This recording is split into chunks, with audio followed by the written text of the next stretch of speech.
오늘 나온 뉴스들을 언박싱 해드립니다. 기자 언박싱. 오늘은 오마이뉴스 박정호 기자 나왔습니다. 어서 오십시오. 네, 안녕하십니까. 북한 노동당 기간지죠. 노동신문이 남북 공동 연락사무소를 폭파한 지 이틀 만에 더 강력한 추가 조치를 내놓을 수 있다. 이렇게 이야기했네요. 네, 노동당 기관지 노동신문.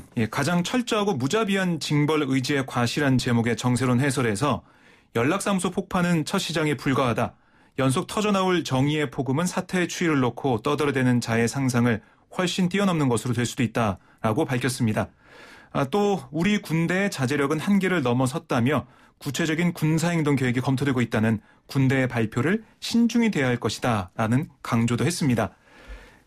어제 인민군 총참모부 대변인 발표를 통해서 보면 금강산 관광지구와 개성공업지구의 군대 전개, 비무장지대 초소 진출, 적경지역 군사훈련, 대남전단 살포를 예고한 바 있는데요. 보니까 북한군이 이 비무장지대 DMZ 일대에 비어있던 일부 감시초소에 경계 병력을 투입하는 정황이 포착되기도 했습니다. 다만 오늘 오전에는 어제와 달리 주요 당국자들의 잇따른 담화를 통한 수위 높은 대남 비난은 나오지 않았는데요. 일각에서는 강대강 대치로 치닫기 전에 북한이 숨고르게 나서는 게 아니냐 이런 관측도 내놓고 있습니다. 예, 이게 위협에 그치느냐 실질적으로 도발을 하느냐 그런 문제인데 전문가들은 실질적 도발로까지 이어지지 않을 것이다 이런 얘기가 많더라고요. 우선은 이 부대 배치나 특히 개성공단 지역에 군부대를 배치한다고 해도 개성공단이 들어오기 전에 있었던 사단 2개와 포병 여단이 가는 게 아니라 뭔가 상징적인 정도의 병력만 가서 배치가 된다든가 하여튼 그 정도로 최소한의 그런 모습만 보이지 정말 우리가 봤던 연평도 포격 이런 도발이나 이런 게까지는 가지 않을 거다 이런 얘기가 좀 나오고 있습니다. 예, 그런데 이 와중에 이도훈 외교부 한반도 평화교섭 본부장이 미국을 방문했어요. 네, 미국 시간으로 17일 워싱턴 DC 인근 덜레스 국제공항을 통해 미국에 입국을 했는데요. 외교부는 이도훈 본부장이 이번 방미를 계기로 비건 대북 특별대표와 한미수석 대표 협의를 갖고 현 한반도 상황 관련 평가와 대응 방안을 논의할 예정이다라고 얘기를 했습니다. 그러니까 긴장 완화를 위한 공조 방안 이런 게 논의될 것으로 보이는데 외교부 당국자는 이번 방미의 초점은 상황 악화 방지라고 설명을 했습니다. 일각에서는 북한이 남한을 강하게 압박하는 이유 중 하나가 미국 관심 끌기다라는 분석이 좀 나오고 있지만 글쎄요, 당장 미국이 직접 나설 여지는 크지 않아 보인다라는 분석이 좀 힘을 얻고 있는데요. 아직 북한은 미국을 겨냥한 도발을 자제하면서 대남 압박에 집중하고 있고 도널드 트럼프 대통령이 각종 여론조사에서 뒤처진 상황에서 북한이 원하는 제재 완화 등을 들어줄 리가 없다라는 얘기가 나오고 있습니다. 예. 자, 김명철 통일부 장관 후임으로 벌써 정치권 인사들이 거론되고 있는데 아직 사표 수리는 되지 않은 상태입니다만. 그렇습니다. 예, 지금까지 김명철 통일부 장관한테 기대했던 게 많았는데 네. 뭔가 이루어진 게 없다. 그래서 정무적 판단이 가능한 정치권 인사가 와야 된다. 이런 주장인 것 같아요. 맞습니다. 그러니까 남북 교류에 대한 소극적 대응. 이거 여권에서까지 김 장관의 이런 모습을 질타를 했잖아요. 그래서 이 경색된 남북관계 타개를 위해서는 정무 감각과 추진력을 갖춘 정치인이 적격이다. 이런 인식이 좀 많이 퍼져 있는 것 같아요.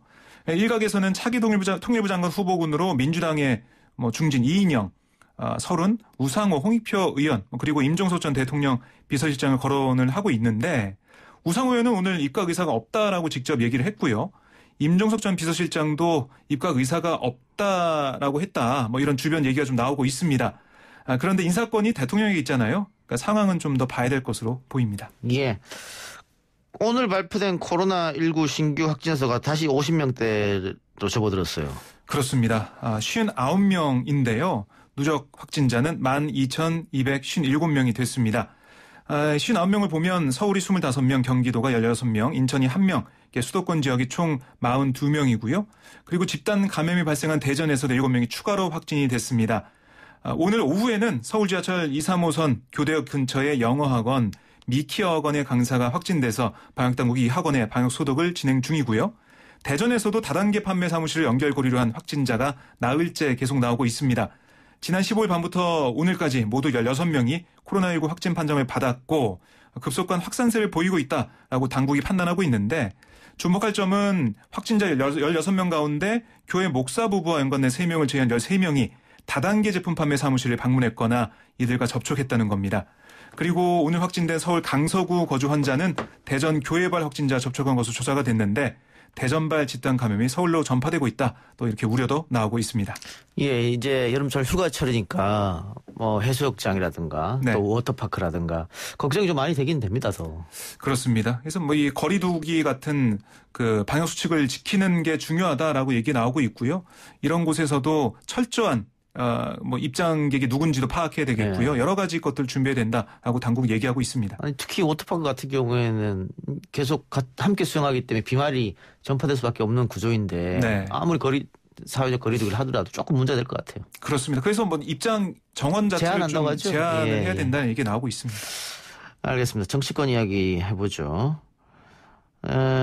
여야 정치권에서도 남북 간 긴장 고조되고 있는 것에 대해서 여러 말이 나오고 있죠.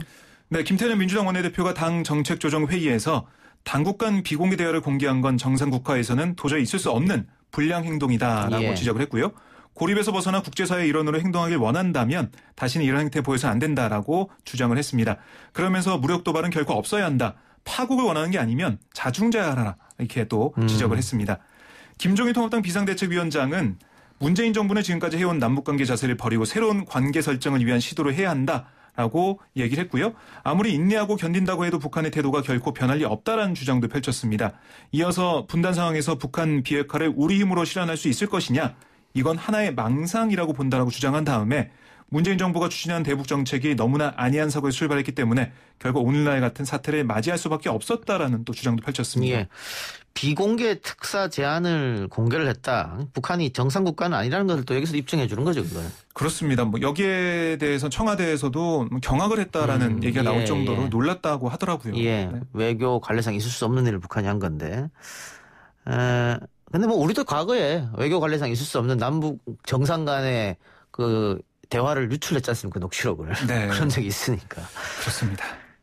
조영 통합당 원내대표는 근데 아직도 국회로 돌아오지 않았는데 박병석 국회의장이 얘기한 데드라인 내일 아닙니까? 네, 내일인데요. 근데 뭐 사실 내일 나머지 상임위원장이 선출될 가능성은 지금 현재로서는 크지 않아 보입니다. 그러니까 민주당 내부에서도 조금 늦춰야 되는 거 아니냐 이런 얘기가 좀 나오고 있고요. 예. 조호영 원내대표가 어떤 입장을 보일지 여기에 좀 관심이 집중되는 것 같아요. 예. 지금 호남 한 4차례 칩거 중이거든요. 예. 그러니까 조호영 원내대표가 유발승이라고 불릴 정도로 그러니까 머리카락을 긴 그 승려라고 불릴 정도로 깊습니다. 예. 충남 사찰 또 호남 사찰 이렇게 뭐 옮겨가면서 기거를 하고 있고요. 오늘 뭐 연합뉴스와 한 통화의 내용을 좀 보면 국회에 복귀할 마음이 없다. 바뀐 게 있어야 복귀하지라면서 민주당의 태도 변화를 요구했습니다. 그리고 정보위 같은 안보 관련 일부 상임위를 먼저 구성하자. 하태경 의원이나 이 여러 가지 당내에서 얘기가 나오고 있죠. 장제원 의원도 얘기를 했었는데 그런 주장에 대해서도 민주당이 매번 우리가 발목 잡는다고 했는데 우리 없이 단독으로 하면 더 잘할 수 있는 거 아니냐라고 부정적 반응을 보였습니다. 근데 김태년 원내대표가 오늘 한 말이 있는데요. 과거 북한의 연평도 포격 당시 장외투쟁을 접고 민주당이 국회로 돌아왔다. 그러니까 통합당도 국회에 복귀를 해야 된다라고 촉구를 하고 있거든요. 여기에 대해서는 통합당은 뭐 그게 원내대표가 할 얘기냐라고 반발을 좀 하고 있습니다. 예. 아니 그래도 지금 코로나19 문제도 있고 경제 문제도 있고 남북 문제까지 있기 때문에 언제까지 미래통합당이 국회를 비워둘 수는 없을 것 같은데. 그렇습니다. 그러니까 뭔가 합의점이나 뭔가 이 상황을 바꿀 수 있는 모멘텀이 나와야 되는데요. 아직까지는 그게 좀 안 보이고 있어요. 예. 공군 병사의 이른바 황제 군 복무 의혹이 국민청원 게시판을 통해 공론화됐었죠. 네. 근데 이와 관련해서 또 군 관련 소원수리 상황이 올라왔다면서요. 네, 이번엔 육군인데요. 육군 지상작전사령부 1군단 사령부 1공병 여단 소속 A1병 지난 16일에 청와대 국민청원에 여단장의 실태라는 제목의 청원을 제기했습니다. 예. 그러니까 A1병의 그 주장을 보면 이번 달 8일 훈련장에서 일체형 화생방 보호의 상의를 내리고 휴식을 취하고 있는데 여단장이 나타나서 폐잔병이냐라는 폭언을 했다고 주장을 했고요. A1병은 여단장이 너는 뭐가 불만이냐? 1병의 태도가 왜 그러냐라고 지적한 뒤 여단장실로까지 불러서 폭언을 했다고 또 주장을 했습니다. 예. 청원군에 따르면 당시 여단장이 너네 아버지 회사의 21살 직원이 아저씨 왜 그래요라고 아버지에게 말한 것을 내가 들으면 어떻게 할 것 같냐라고 A1병에 물었고 A1병은 한마디 할 것 같다라고 답을 했습니다. 그러자 여단장은 좀 더 하면 21살 직원에게 넌 애비도 없냐라고 말하겠지라고 했다는 거예요. A1병은 해당 발언 자체가 나에게 하는 말이란 생각이 들어 울고 싶었다. 부모님이 욕을 먹어야 하니 정말 힘들었다라고 털어놨습니다. 그리고 여단장이 또 말산업고등학교에 다닌 자신에게 내가 말 주인이면 너에게 말을 맡기지 않는다라는 말했다고 A일병이 얘기했고요. 여단장이 인격 모독을 했다고 주장을 했습니다. 또 A일병은 이후 여단장은 일주일 넘게 부대를 방문했고 이렇게 보복을 한 것 같다는 생각이 들었다며 중대장은 이임식도 하지 못하고 전출됐다라고 언급을 했습니다. 예. 육군이 이 사안을 조사하고 있습니다. 예. 내용 들어보니까 인격 모독이고 폭언은 맞네요. 네, 예. 그렇습니다. 다만 군대가 상당히 좋아졌다고 생각이 듭니다. 네. 과거에는 폭행도 있고 했었는데. 예. 그렇습니다. 이거는 조사를 하고 되죠. 조사를 하고 있다니까 그렇습니다. 결과를 좀 지켜보고요. 경찰이 강제 추행 혐의로 조사한 부산지검 부장검사죠. 기소 의견으로 넘겼네요.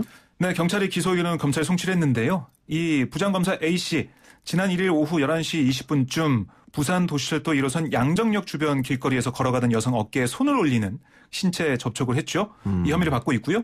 A씨는 추행 후에도 수백 미터를 계속 뒤따라가서 피해 여성이 도움을 요청한 패스트푸드점까지 따라 들어갔다고 합니다. 피해 여성 신고로 경찰이 출동한 다음에 현장을 벗어나다가 붙잡혔는데요.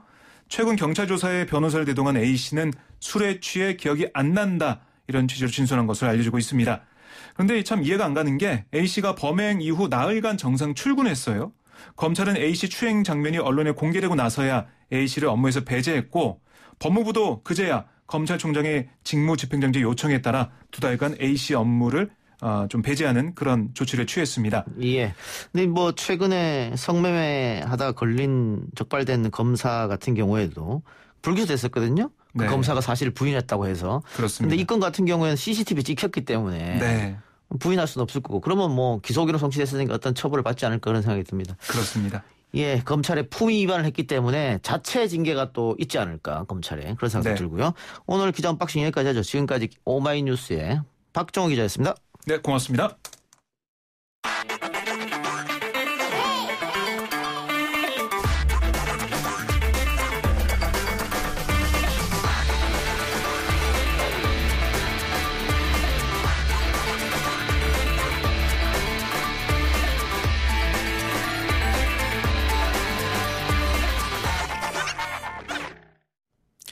남북관계의 파국이 청와대의 강경 입장으로 더 긴장감이 높아졌지만 어제 전직 통일부 장관과 대통령의 간담회에서는 다른 이야기들도 나왔습니다.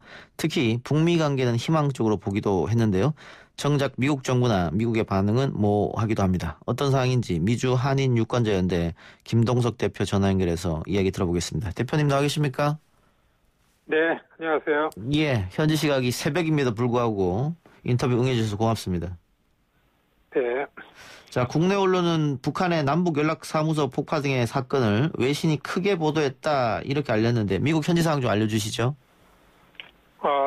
예, 미국 언론, 미디어에서 이거 중요하게 보도를 하고 있는데 이게 사실 남북미 관계 그동안 지난 만 3년 동안 남북미 관계 변화된 모습들을 볼 때에 지금 앵커께서 언급하셨던 것처럼 남북 관계가 파국으로 갈 만한 큰 사건인데 예. 이전에 핵 미사일 발사하거나 그리고 북의 움직임에 대해서 관심을 갖는 것 비해서는 좀 조용하다, 좀 특이하죠.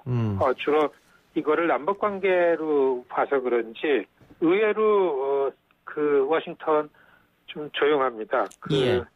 아마 전문가들은 뉴스 채널에서 전문가들은 대통령이 이 침묵 모드거든요. 예. 트럼프 대통령이 정말 거침없이 트윗도 날리고 김정은 나오면은 자기하고 특별한 면을 늘 분에 넘치게 얘기를 하고 언급을 했는데 트럼프 대통령이 아직 이거에 관해서 직접 언급한 게 없습니다.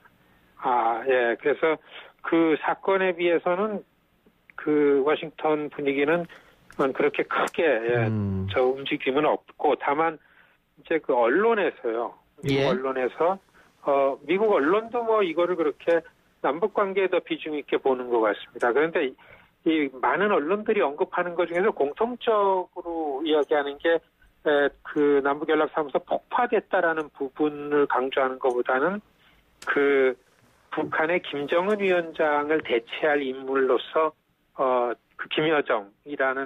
김여정을 굉장히 집중 보도를 하는 게 공통점입니다. 예. 32살 젊었다. 그리고 그 권한 행사하는 걸 봐서는 나이와 직함과 관계없이 그 이인자다. 이거 분명히 이거는 그 분명하게 알려진 거다. 이렇게 이제 모든 언론들 보도하고 또 한 가지는 공통점은 이게 한국과 미국 간 동맹 관계에 좀 선거 앞두고 미국 선거 앞두고 불협화음을 조장하려는 북의 전술이다라는 부분을 또 공통점으로 언급하고요. 또 하나는 그 북한 도발이 늘 있어왔기 때문에 아마 이게 미국의 선거를 앞둔 전술적인 부분 아니냐 이런 것들이 이제 공통적으로 언급하고 지적하는 겁니다. 언론이. 예. 여하튼간에 워싱턴은 이 사건 크기에 비해서 그렇게 크게 분위기의 중심으로 보도하거나 어떤 그 움직임은 없다. 이게 워싱턴 분위기입니다. 예. 크게 보도하지 않는 가운데 김여정에 대해서는 좀 세세하게 보도를 하고 있다 이 말씀인데. 그렇습니다. 크게 보도하지 않는 이유 중에 이제 트럼프 대통령이 아무 말 하고 있지 않다. 트위터에도 아무것도 쓰고 있지 않고 그거 아니겠습니까? 예, 그렇습니다. 그럴 만한 기회가 많았는데도 불구하고 알면서도 가만히 있는 거다라는 게 전문가들 추측이죠. 의도적으로 아무 말 안 하고 있다 이렇게 보고 계시는 거죠?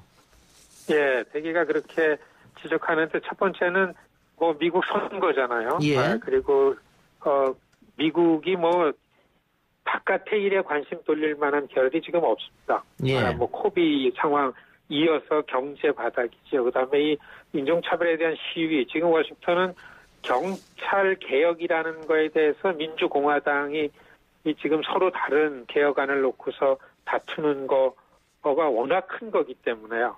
이게 미국 선거판을 굉장히 다르게 만들 가능성이 있는 이슈이기 때문에 그리고 트럼프 대통령 지지율 때문에 지금 굉장히 초조해하고 있죠. 미국 여론이나 뉴스는 선거에 관한 트럼프 대통령의 대응 같은 게 가장 주요 이슈인데, 예. 외교 문제가 선거판에 들어와가지고 크게 어떻게 할 것 같지가 않기 때문에 지금 트럼프 대통령이 그러는 거 아닌가, 이렇게들 예측하고 있습니다. 예. 지금 대표님 말씀하신 것처럼 트럼프가 또 미국이 다른 데 신경 쓸 겨를이 없습니다. 코로나19 문제도 있고, 폭동 문제도 있고 말이죠. 또 최근에 볼턴 전 안보 보좌관이 회고록을 써서 폭로성 이야기가 또 흘러나오고 있고 여러 가지가 있는데 어떻게 이 모든 걸 다 포함했을 때 트럼프 재선이 가능할 것 같습니까?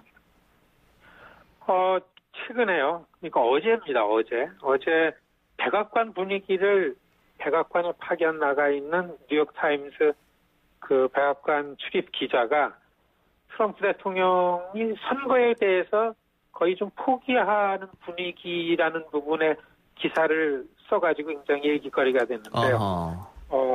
이제 전국적인 지지도에서 바이든이 한 6, 7% 올 초서부터 앞서고 있었는데 그렇지만 트럼프는 경합주 4년 전에 이겼던 그래서 대통령이 됐던 주에서는 별로 밀리지 않았는데요. 예. 6월 초 들어와가지고서 경합주에서도 밀리기 시작했습니다. 특히 오하이오에서도 차이가 많이 났고 본인이 이겼던 미네소타나 위스콘신이나 아이오와나 펜실베니아, 플로리다 같은 데서 3, 4% 이상씩 밀리고 있고 특별한 거는 바이든이 코비 때문에 아무런 선거운동을 하지 않는데도 불구하고 이제 계속 밀리는 거죠. 자기가 대통령으로서 지지율이 이제 바닥으로 내려가는 거. 그 다음에 공화당 내에서 이제 이탈하는 그룹들이 생기기 시작했죠. 알겠습니다. 굉장히 초조해하고 있기 때문에. 예. 결과적으로는 좀 트럼프로서는 어려운 그런 입장이군요. 대표님 오늘 말씀 여기까지 듣겠습니다. 네, 안녕히 계십시오. 예. 지금까지 미주 한인 유권자연대 김동석 대표였습니다. 뉴스 듣고 옵니다.